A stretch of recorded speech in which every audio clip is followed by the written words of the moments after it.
Great. The key thing to keep in mind for shipping, let me throw it into three general categories. Number one, 80% of the stuff that enables people to grow food is transported internationally, whether it's equipment or fertilizer or fuel.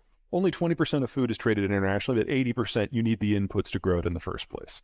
Number two, roughly half of all oil is shipped on the ocean blue, typically by supertanker, along with everything that comes out of the Persian Gulf. And then number three, safety on the waves is what allows us to have the East Asian manufacturing model, which is a fancy way of saying the manufacturing model, because roughly half of all manufactured goods are produced in East Asia, and you will get components coming from Thailand versus Indonesia versus China versus Korea versus Japan. But the key thing to remember is less than 1% of that shipping happens on land. Wow. Korea is in effect an island. Japan is an island. Most of the Southeast Asian countries are either islands or peninsulas, and they're ringed by mountains. So physical connections independent of maritime trade in Asia almost don't happen at all. Certainly, the book is about how this happens on a decade's time scale, how the 2020s were always the decade that was always going to break down in. But events in just the last couple of months are speeding this up. A lot of this is probably going to be front-loaded. Well, think of what just happened in the first week of December. So the Europeans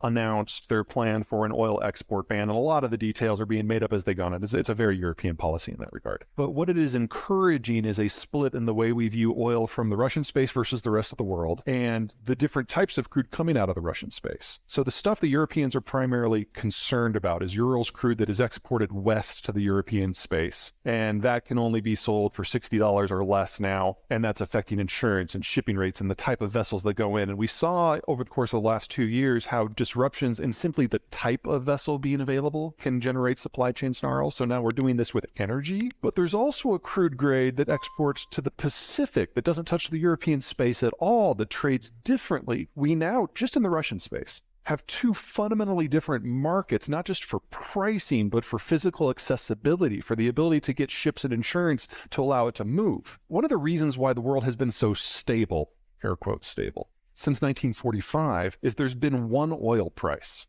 Now, it's modified by the length of the journey or the quality of the crude, but there's one oil price and everything is safe. The Europeans have now created a system where a lot of countries in Europe are now going to have a vested interest in interfering with Russian exports west. That's one pricing margin. That's one security paradigm. That's one insurance policy system. But then in the East, where the Europeans are not the players, it's a different crude grade at a different price point using different insurance systems by different countries. We have split the oil market now into at least three pieces, two Russian, one everything else, which means now countries no longer have a vested interest in making sure the oil flows everywhere all the time because we're not all in this together anymore. This is just the beginning. We're going to see this spread throughout not just the energy sphere, but pretty much every major commodity. And we're hiving the world up into different supply systems. And that is a recipe for 1910s and 1930s style conflict and competition. Yeah, in the world before World War II, piracy, state piracy, and privateering were pretty common because almost everything that was shipped had an obvious value. The cost of shipping before the Cold War and globalization was about an order of magnitude more than it was previous. And in the pre-industrial world, it was an order of magnitude more than that. In the pre-deepwater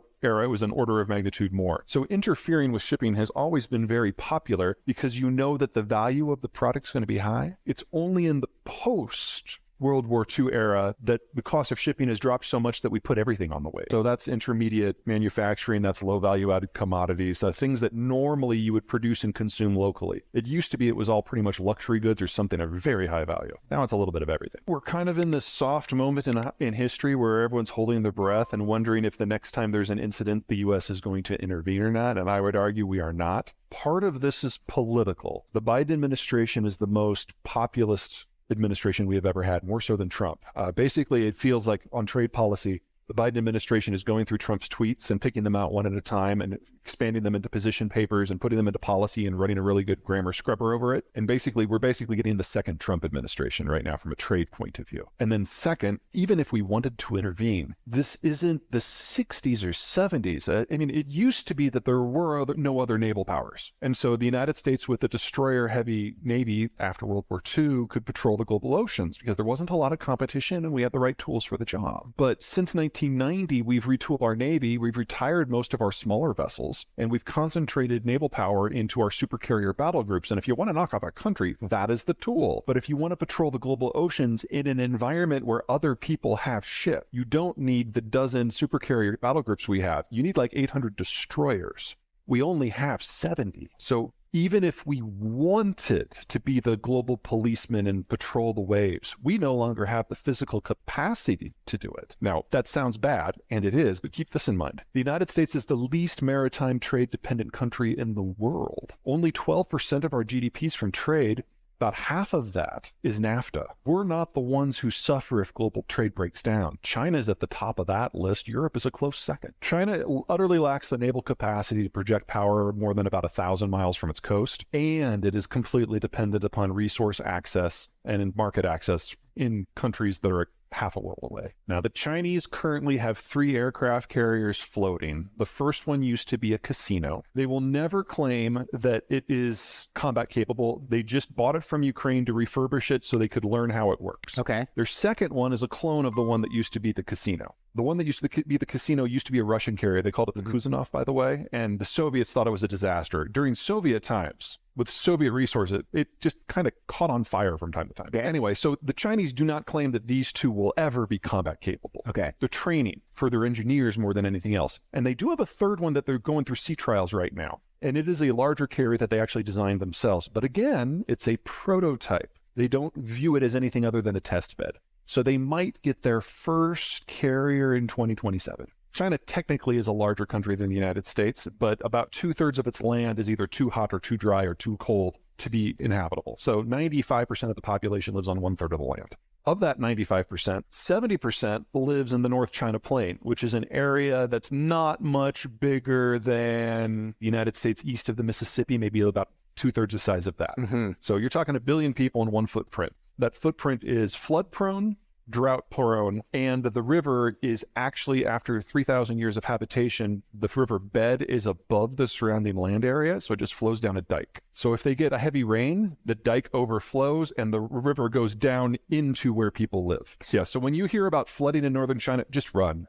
There's no fix here.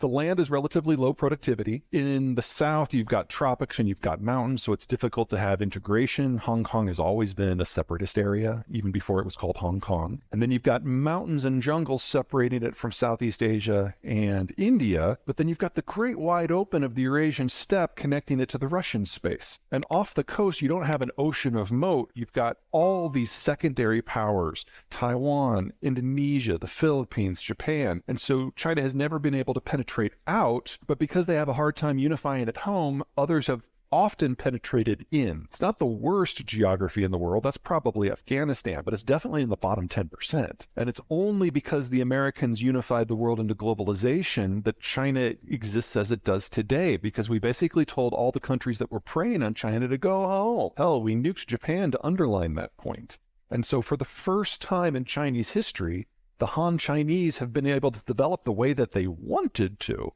And then Nixon and Mao had their summit and brought China into the globalized system to bring it away from the Russians. So I don't want to suggest that the Chinese played no role in their own success, but without the change in the strategic environment of Eisenhower and then ultimately Nixon, none of this would have ever happened.